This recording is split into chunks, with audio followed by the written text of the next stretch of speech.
Good morning. मैं doctor Madhusmita from Orissa. आज मैं एक केस बताने जा रही हूँ। ये केस एक लड़की की है।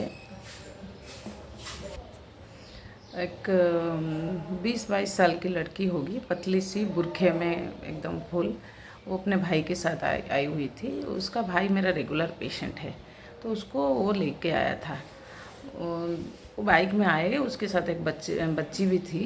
फिर वो भैया पहले आ गए और फिर उसके बाद उसकी बहन। तो थोड़ा धीरे धीरे धीरे धीरे होके मेरे गेट के अंदर से घुस रहे। मुझे सामने दिखता है, मेरा ग्लास के थ्रू दिखता है, तो मैं देख रही हूँ धीरे धीरे होके आ रही है।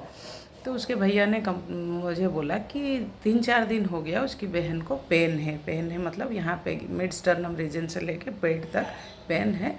और जो जब उसको मैंने देखा, उसको लेफ़्ट साइड स्टोमक एरिया में भी पेन था। पेन है मतलब सोरनेस भी है, दर्द भी है और पेन भी है। अब फिर मैंने उसको पूछने लगा तो वो लड़की बहुत एकदम मुश्किल से, एकदम 2-4 लाइन जैसे बहुत मुश्किल से बात की। बात होना नहीं होता है, मतलब इतना पेन हो रहा था उसको। आ, आ, आ, ऐसे ऐसे बीच बीच में चुपचाप खड़ी है। जब मैं देखती हूँ, कुछ पूछती हूँ, कुछ बोलती है, फिर बाद में मतलब चलना वलना मुश्किल वैसे ही हो गया था। जब मैंने उनको पूछा तो वो बोले कि 4 दिन से कॉन्स्टिपेशन है, पायखाना नहीं हुआ है, 4 दिन हो गया है। अब इतना दर्द यहाँ से लेके नीचे तक, बहुत ज़्यादा दर्द है, एकदम मुश्किल, कुछ कर नहीं पाती, कुछ नहीं होता है। वो मेरे को बोली, मैंने उनको पूछा दवाई के बारे में। वो बोले एसिडिटी, उसके भैया भी बोले एंटासिड वगैरह वगैरह, सुप्रल वगैरह बहुत कुछ ले लिए उस 4 दिन में वो लोग। जब उसके भैया को पता चला, क्योंकि वो मेरे रेगुलर पेशेंट है, उन्होंने बोला कि चलो मैडम को दिखाते हैं। तो उसका प्रेजेंटेशन ऐसा था कि एकदम चुपचाप, एकदम शांत। पेन बहुत है, पता नहीं चलता, लेकिन जब होती तो मुझे पता चला कि अरे बहुत पेन में है, लेकिन ज़्यादा कुछ बोली नहीं, एकदम साइलेंट थी। जब मैं उनको पूछ रही हूँ, धीरे धीरे वो बता रही है मेरे को, मैडम अच्छा दवाई देना, एकदम जल्दी से, बहुत अच्छा दवाई देना, 4 दिन से पायखाना हुआ नहीं, जैसे भी हो। इतना इतना बहुत मुश्किल से बोल रही थी। ऐसा भी उसका एक चल रहा था बीच बीच में। तो यही बस इतना ही सारा सिम्टम्स मेरे पास था। उसको मैंने पेन में देखा, इतना एकदम उसका चेहरे का एक्सप्रेशन एकदम बहुत पेनफुल, उसको देखते ही पता चलेगा। लेकिन वो वेरी कंट्रोल्ड वे में, मतलब कोई ज़्यादा रेस्टलेस नहीं था, कुछ नहीं था, एकदम आराम से होके बता रही है।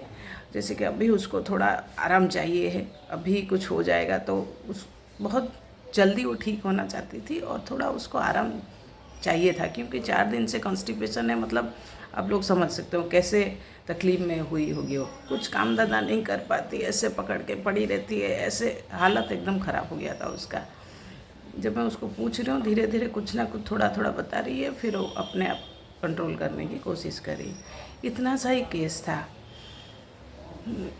उसी हिसाब से मैंने उसको एक दवाई रिपोर्टराइजेशन करके दी।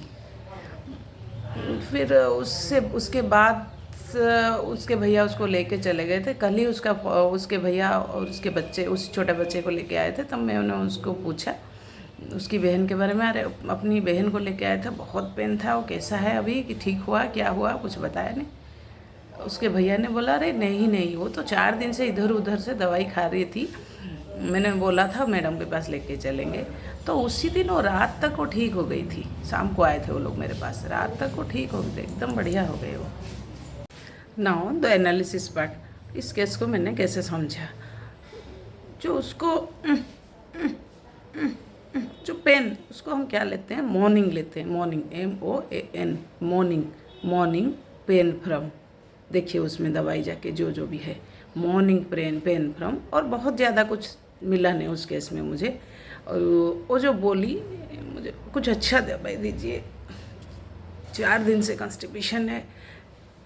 उससे आपको क्या पता लगता है, वो जल्दी से जल्दी ठीक होना चाहता है, उसको एक रिलैक्सेशन चाहिए। 4 दिन से पायखाना नहीं होने से कैसे लगता है, जैसे कि हो जाएगा तो अच्छा लगेगा ऐसे। तो उसको मैंने लाइट डिजायर लिया, लाइट होना है उसको, लाइट डिजायर लिया। और पेन तुरंत ही ठीक हो जाए, जैसे वो कुछ अच्छा दवाई दीजिए मैडम, वैसे carat desire to be carat desire fast, जल्दी से कैरी होना चाहता है, जल्दी से जो भी उसको प्रॉब्लम है उससे वो मुक्ति पाना चाहता है, जल्दी से कुछ अच्छा दवाई दीजिए। 4 दिन से इधर उधर से खा भी लिया है, कोई मतलब फ़ायदा नहीं हुआ उसको, तो उसको एकदम जैसे भी हो उसको तुरंत आराम चाहिए। वो यही 2-3 रुब्रिक लेके मैंने उसको बेलडना दिया था। बेलडना 33 डोजेस दिया था, थोड़ा कंटिन्यू करने के लिए गैप में वो ऐसे ही खाई थी, और उसके साथ एक प्लासेबो दे दिया था। फिर मैं उस दिन सोच रही थी क्या प्लासेबो दे दिया, दूर से आई थी वो, पता नहीं क्या हुआ। फिर वो कल उसके भैया आए थे, आके बोले कि उसी दिन उसी रात को ठीक हो गई। तो हमें रूब्रिक पे कॉन्फिडेंस होना चाहिए, कैसे हम प्रेजेंटेशन से पेशेंट के केस लेते हैं उसको कॉन्फिडेंस में लेना चाहिए। अपनी रिपोर्टराइजेशन पे आपको कॉन्फिडेंस रहना चाहिए। पेशेंट के एक्सप्रेशन से आप कैसे रूब्रिक बनाते हो। यहाँ पे इस केस में मुझे ज़्यादा कुछ मिला नहीं।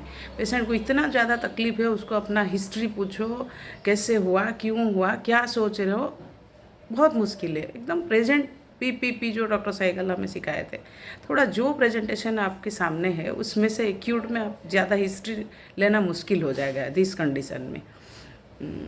तो वो ठीक हो गई। फिर बाद में आप देखो बेलडना में वो जो एंगुइस, वो जो फेस एक्सप्रेशन था वो एंगुइस था, एकदम deep physical and mental pain. Oh एकदम एंगुइस में बहुत सारे रूब्रिक्स है। Anguish abdominal complaints in, anguish stomach complaints in, बेलडना पड़ी हुई है उसमें।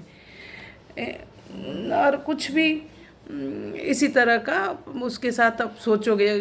ये एक मतलब है, टूल है आप लोगों के लिए, जो भी रिमेडी आप दे देते हो सॉल्व हो जाता है। उसके बाद आप फिर रिट्रो करो केस को, और हमारे सामने आंखों के सामने जो हम उस वक्त पेशेंट के सामने बहुत कुछ सोच नहीं पाते हैं, फिर दिमाग में आ जाएगा उसी केस के रिलेटेड, उसी दवाई के रिलेटेड बहुत सी रूब्रिक्स आ जाएंगे जो मैच होते जाएंगे। वैसे हम अपनी नॉलेज बढ़ा सकते हैं। तो एक सिंपल सा बेलडना हम सोच नहीं सकते कभी एक्यूट एब्डोमिनल पेन में हम इतना मतलब गैस्ट्रिक पेन में बेलडना काम करेगा। ये शायद उसको कॉन्स्टिपेशन के वजह से गैस ब्लोटिंग वैसे बहुत कुछ हो गया होगा, इसी वजह से पेन हो रहा था उसको। तो यही था ये केस छोटा सा, इसीलिए मैंने सोचा शेयर कर लूँ। Thank you so much. Keep watching, keep subscribing, sharing please. Thank you so much.